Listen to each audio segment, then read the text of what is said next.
Why is African leader Ibrahim Traore becoming a global icon? And why is Paris ablaze with jealousy?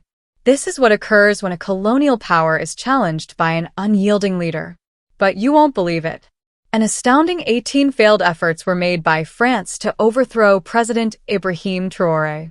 The world is shaking as Burkina Faso, led by its fearless young president, dared to challenge centuries of French dominance. But how could Traore preserve his job and his life? Let's look into it. In October 2022, 36-year-old Ibrahim Traore was elected as Africa's youngest leader. Rather than wealth or political clout, his rise was marked by a surge of public support. Traore's experience as a military captain allowed him to empathize with the struggles of his countrymen. A serious problem accompanied his ascent. People no longer trusted their authority, insurrection was rampant, and poverty was oppressive. In addition to his age, Traore's rise was noteworthy for his steadfast determination to confront Burkina Faso's issues head-on. Unlike his predecessors, Traore didn't make empty promises. Instead, he offered a picture of Burkina Faso that was capable of achieving sovereignty and independence. Numerous tasks must be completed. Obstacles stand in your way. Don't think about your age. Even if your goal isn't as ambitious as you may believe, you still need to aim high. But Traore didn't stop there. As soon as he took government, he began to dismantle the systems of exploitation that had placed his country in the shadow of its former colonizer, France. His often crude and unpolished speeches resonated deeply with the public because they were sincere. Traore was not just a leader, he was one of them.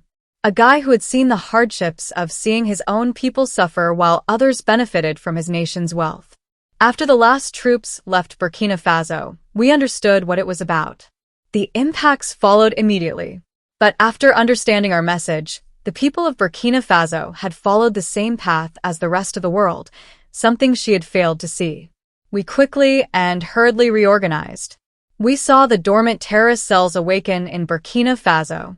We reorganized the army as quickly as possible, at a pace never before observed. Although there might be more in the future, we set up and equipped some units. Additionally, this armament continues today because our army must become into a powerful force in the days and months leading up to Burkina Faso. However, not everyone welcomed his rise. France was soon infuriated by Traore's bold actions, a nation that had long profited from Burkina Faso's wealth.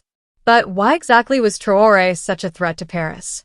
To understand France's animosity toward Traore, one must look behind the surface. Literally. For many years, Burkina Faso, one of Africa's largest gold producers, contributed a sizable amount of its wealth to France. Through unethical commercial practices and trade agreements, French firms controlled the gold mines, making enormous profits while leaving nothing for the people of Burkina Faso. This youthful employee works at a gold mine in Burkina Faso. One of the poorest nations in the world is Burkina Faso. Burkina Faso, which is rich in gold, produced colonial coinage for France. Instead, it claims that half of all of it goes into the French treasury's funds.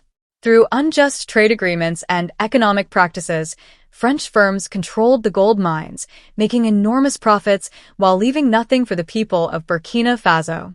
A gold mine in Burkina Faso employs this young labor.